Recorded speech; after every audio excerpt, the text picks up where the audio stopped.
So we know that decorating for Christmas, it can get really expensive, but our next guest is tapping into nature to really spruce up our space. Jen Reynolds, who is an eco-journalist, is here with tips on how to turn bits of greenery into a gorgeous Christmas wreath this morning. I feel like I'm a surgeon, Jen. I've got my gloves. You're gonna get your gloves on too. That's right. All right, I'm looking forward to this. It smells absolutely beautiful. It really smells like the holidays to me. I know it does. And that's the amazing thing about using nature is that you bring in all the natural scents.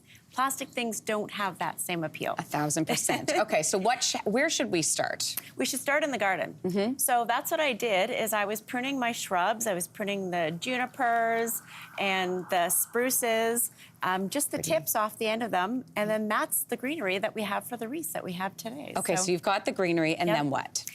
So what we want to do is have tips that are about, I've cut each one about 10 inches, 8 inches high. We want to put them together in a fan like this. Just get a nice little bunch. See the ends of this is a nice little yellow tip on it. And then we're able to put it together with the blue, just like this. Isn't that great? Yeah, it's great. It's just an amazing contrast of colors. And textures, too. Exactly. It's so fresh. So when we cut the greens from the garden, it's really important to give them a fresh clip with the cutters and then put them right in water so they absorb the water, and that means that they're going to last for the whole season in your like how long will this last for? Well, one of the things you want to do is spray it every day too with some water. So if it's outside getting a bit of moisture, it'll last for at least 5 or 6 weeks. So okay, so then how long do you want this one? Let's go about like that. Okay. So a big tail like this means that we can wrap this in I'm gonna hold it. A bunch. That's okay. You're I got such a pro. I know. I'd have like 3 people wrapping it with Sometimes it's easier without gloves on. Oh, it smells so and then, doesn't it smell good? Yeah. And then wrapping it tight, and then, just like that. And then if you want to add to these little pieces, isn't that great? If you want to add some extra berries. So I cut the end of my ivy, the ivy that grows on the wall. It was, it needed to come down anyway. And so you can put those little things on as well.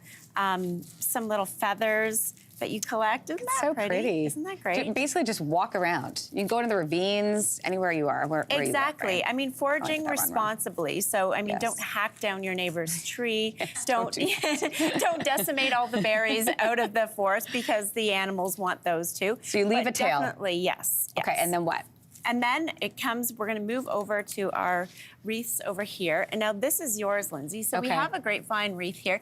This is one that I just keep building year after year, this wreath, and I just keep putting more vines around it. So you save this every year? Yeah, I save it every year. And I made it with grapevine, and then I just put whatever vines and make it nice and strong. Can I also point out, there is another option too if you don't have access to this? Exactly. So this is a small one, but you can go to the dollar store and just get these in multiple sizes too. Lovely. So they're easy, very easy to work with. And now it comes time to building our wreath. And so what you want to do is just lay your bunch down on top of the wreath. Yep. Okay.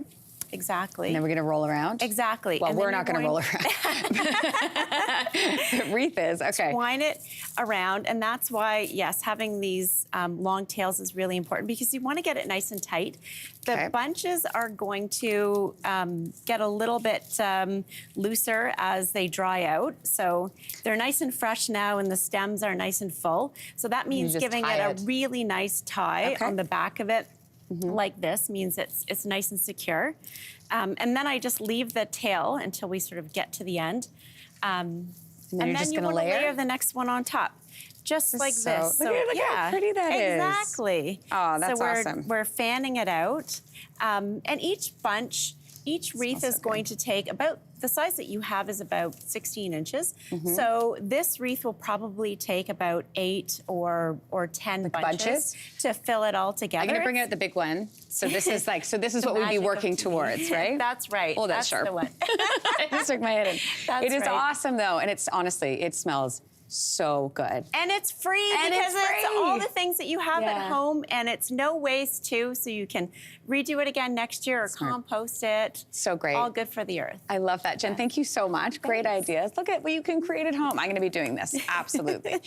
Hey, thanks for watching. If you liked this, be sure to subscribe here, or you can check out more Your Morning videos right here.